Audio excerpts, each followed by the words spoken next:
click links, join channel here over at SubScribe, the various other links. So the short answer, the title is Indiana Jones director blames fans for Dial of Destiny's massive failure, and he'll direct a Star Wars movie next. We'll see about that. I don't know how many more Star Wars movies they're going to have. Unless you mean the streaming show, and I don't know how many more streaming shows they're going to have when the majority of them have been failing. So the short answer is that with stories like this, with the Dub 2 narrative, it flat out just doesn't sell anymore. And it's kind of vaguely not politically correct to say that, and I have to use a lot of euphemisms, unfortunately, for YouTube, but that's kind of the reality. I'm just saying it, and other people are kind of subconsciously thinking it. A lot of it has to do with 2016 Trump derangement syndrome, where Hollywood lost their minds, and Hollywood thought that the audience was going along with them, and clearly they weren't, because a third of the country doesn't care, a third of the country is going along with them, and a third of the country is against them. But actually, that doesn't quite make sense, because the left wing doesn't support left-wing movies, and that's the harsh reality that Hollywood doesn't accept, where Bros fails, and the guy was blaming like Middle America and not San Francisco, LA, Chicago, Dallas, Texas, Steers, and or the East Coast. They blame like Montana for not watching a gay movie. It doesn't make any sense. So the thing is, you also had the 2020, several years of these Black Power and communist-funded Antifa riots and the massive amounts of destruction and bloodshed that went along with those kind of things. And people's feelings on things have changed. They know the danger is from the left wing, because we've literally seen that for years, where the left wing goes out there, causes massive amounts of destruction and violence, and they're fighting phantoms that don't exist. The right wing is the solution. I think people subconsciously know this, but they just haven't articulated it like I have. They just call the movies woke, and they don't watch them. And you say woke on Twitter, and these left-wingers will lose their freaking minds. And I go, okay, forget about the right for a minute. Ask your fellow left-wingers why they're not supporting these left-wing movies. They're not made for the right wing. We're not into diversity and feminism or whatever kind of globalist themes. So ask the left-wingers, how come they're not supporting the movies they say they want? Because they flat out are not supporting these movies. So the narrative that the right wing is some kind of issue is nonsense, and people finally understand that, even if it's just subconsciously. The other issue is people know that these portrayals in movies of the bad guys is just a substitute for nationalists of any variety or European people in general. And most people are tribalists or nationalists, but Hollywood is firmly globalists, which is why you're seeing these movies lose such a ridiculous amount of money. And there's a joy in watching these Hollywood movies lose stupid amounts of money. Even Disney lost $900 million last year. You can't cover that up, because it's a publicly traded company, and Bob Iger has to go out and talk to the shareholders and just deflect as much as possible. And it's not like he's saying we're going to change directions. And he goes, no, we're going to maintain the course. The shareholders look around like, this is insane. The left-wing propaganda meme is to do violence to these Hugo bosses. And we're seeing, I saw a meme on Blue Sky where 300-pound neckbeards post cartoons about punch these Hugo Boss types. And in the cartoon, it's literally a blonde dressed in the costume from that war with the crooked cross on his arm, which I can't show it on YouTube. I don't think you're allowed to. And it says, it goes, it's always good to punch these people. And the problem with the movies and the memes is on a few levels. Is, for this example, the meme doesn't work because the person's just standing there not hurting anyone or even speaking. So the left-wing narrative is to do violence to somebody who dresses like that, which obviously nobody does. And the other interpretation is the costume just represents someone who thinks in a way that these violent communists disagree with, and they want to normalize this concept of violence. Except the character in the meme isn't speaking. So the cartoon boils down to doing violence to someone who has wrong thoughts. He doesn't have to speak or act. There's no mens rea or actus reus, no malum in se or prohibita required. It's just physical violence to blonde people who wrong think.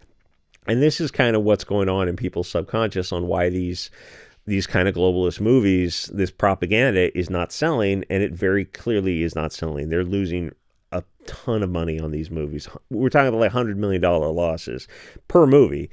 These kind of memes just fall apart once anyone with a right of the bell curve IQ starts to think about it, because you realize that the left wing who believes these type of cartoons to do violence to your political opponent are just violent communists. And the Hugo Boss just means European people and nationalists, people who look like you and I, who are not in accord with their worldview. But there's been nationalists pre-Dub 2 and post. But for the left wing, all nationalists are Hugo Boss, which is illogical because every country and every war, the English, French, Polish, whatever, they were all nationalists. But to the modern globalist brainwashed left, the nationalist American who fought the nationalist Japanese, they're all Hugo Boss. Or maybe not the Japanese because they're kind of vaguely a shade darker sometimes, so they get a pass for some reason. Because everyone not a globalist is a Hugo Boss. The left has a hard time memeing because they have bad ideas that don't withstand scrutiny, and it's why their movies are failing. You look at these kind of memes and ask, so wouldn't you just substitute your political opponent and you substitute globalists and do violence to them? Essentially, the argument is to do violence to people suspected of wrongthink, i.e. punishment for pre-crime, which is where the modern left is. That's why the left-wing memes don't resonate deeply, because people know something is wrong with the argument. You can realize that they're just going to use violence against political opposition and label them something that is deserving of violence, and begs the question, presumably somebody walking around with wrongthink symbols is not going to be alone or unarmed, so wouldn't they just shoot the communists trying to hurt them?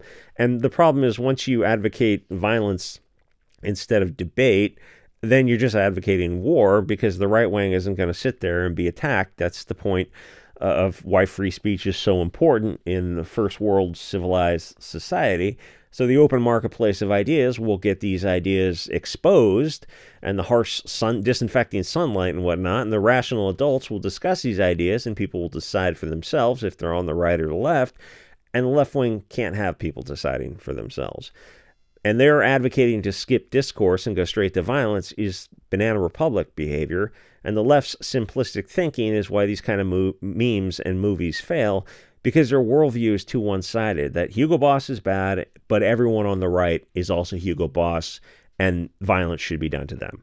The left believes that they can label people, and it's accurate, except that they can't define what a man is or any of the words they use.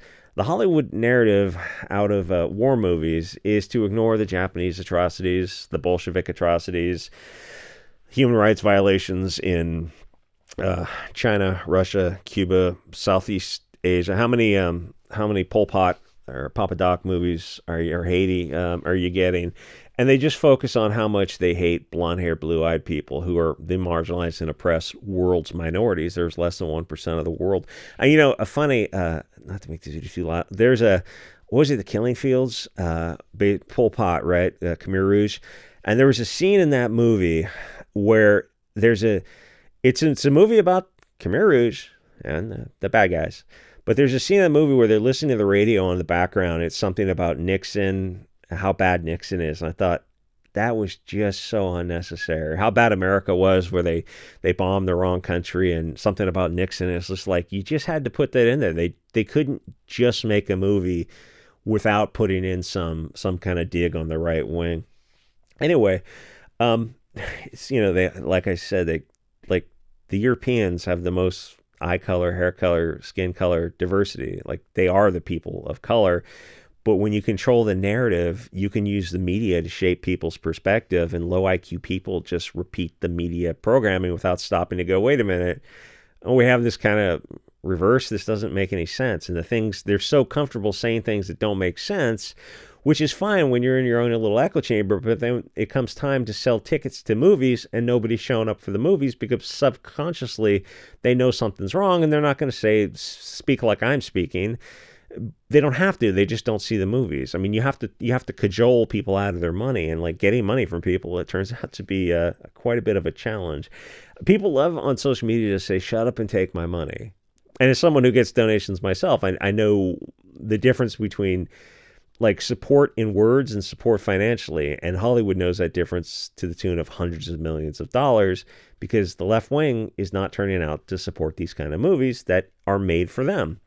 Anyway, so Mangold, I love that name, blames the actor, I guess their character, for being too old or something, and not that just woke movies aren't selling, and he's going to fail upwards over to Star Wars. And I mean, the thing is, he didn't really fail, because he did exactly what whoever wrote the script or whoever approved it, the people at Disney, wanted. Make a movie about the time-traveling Hugo Boss with a sassy black FBI girl and a sassy English woman sidekick who takes charge, and a sassy brown kid who's just kind of there to check a box, I think. I'm going to assume that post the 2020 Soros riots, you're never going to see another successful blonde man bad, of that Germans type of movie. I'm tired of that war. It's been done. There's just hundreds of movies on it. It doesn't make sense when it's just that myopic hyper focus on only one group of people. And it's like, how many movies you see that are telling a perspective from their perspective and like switching things around? Because, ultimately every conflict is just going to be a matter of perspective, depending on what side you're on. But all we get is we just get the same narrative too much that you just start to realize, like, oh, we're just getting propaganda, aren't we?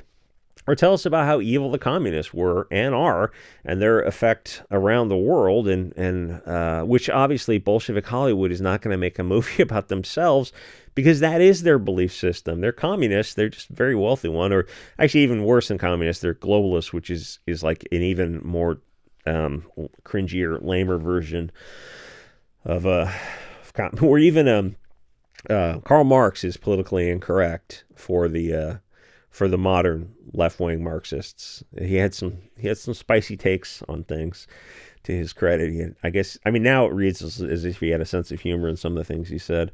So the movie had some elements that the audience is just done with. Girl power in general, brown girl power, definitely. Excessive diversity, the emasculated male lead, androgynous female asexual sidekick, and the general narrative that diverse globalist cancer was versus nationalism, except the national side was portrayed as a negative, which, see, she dresses a little bit sexy on her own. You should definitely play that up. Good girl. Good for her. The audience is sick of just one perspective on this kind of stuff, where it's so obsequious that it is just propaganda. And, I'm sure most of the audience is on the side of the director's perspective, but it's just been done to death. You can't make 100 movies on the same topic and expect an audience to keep turning up for it.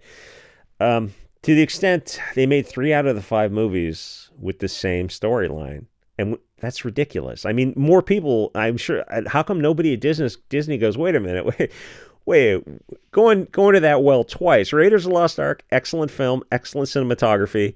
Then in part 3, you went back to the same protagonists. In part 4, you went to the communists. Okay, fair enough. You balance things out. Part 5, you just got to go to South America, some kind of death cult, blowing the death whistles and whatnot, or Southeast Asia, whatever, time traveling, aliens again. Do whatever you want. You can't make 3 out of 5 movies based on one war in one period of time. It's like if you already have time travel on the tables, you can go through any time period you want. But they didn't. It's like nobody at Disney raised their hand. They go, no, we're not making entertainment. We're not even making financial decisions. We're making propaganda. Whoops. And they very clearly are. And they're losing. They lost like $100 to $200 million on that movie, and they're fine with it. Anyway. Or, like communist Russia, Cuba would have been good, or China would have been a natural antagonist, but obviously they're not going to make any movie about the communist China, because Disney doesn't want to be cut off as a whole, which is, once you pander to China, it's like, Anyway, so Hollywood is making movies for propaganda purposes, and it's pointless to pretend otherwise. They make movies to control the narrative and elections, but people have made the connection that the globalist left calls the general right and the nationalists right fascists, to the extent they call milquetoast Trump and his appointments all, far right, and I mean, it doesn't have to make sense. They just say things, and they know if they repeat it, their low IQ, useful idiot SJWs will just repeat it. If they heard it from Hollywood, they think it must vaguely be true. Hugo Boss to them just means European people who are nationalists. Nobody stops and explains that, words have meanings. Those are not synonymous. In fact, they never define anything, and I can't even really take the issue apart on this platform because Google won't allow free speech. So we have this weird situation where they control the mainstream narrative with the mainstream media and mainstream social media, but only some views are allowed, but that's not how people actually feel, and that's not how they spend their money. So Hollywood is surprised when these woke movies repeatedly fail, and we literally are not allowed to actually explain the details of why the movies are bombing because the algorithm will just pick up too many hot words dealing with all the euphemisms I can say communists all I want, but what's the opponent to them? To say that too many times in a video is just pings up on the algorithmic scale, and then next thing you know, the video is demonetized. Channel this size is not a big deal, but for bigger channels, it's a substantial amount of money. So it's the thing is, it's a left versus right issue, and YouTube kicked off all the right wing channels after Trump got elected in 2016. They said they kicked off 10,000 right-wing extremist channels, which helped Trump, the populists, get elected, and they never wanted another organic election. They want Google and the other puppet masters want people to be pre-selected, not elected.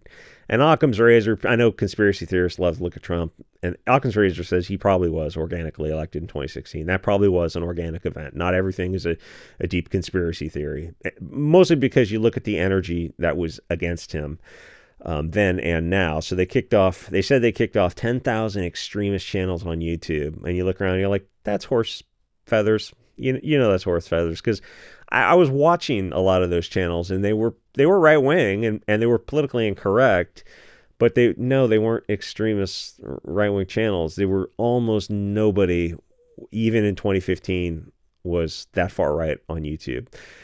So they ended up kicking off normal right wing channels so populist president would not be reelected, which was effective in 2020, but not in 2024.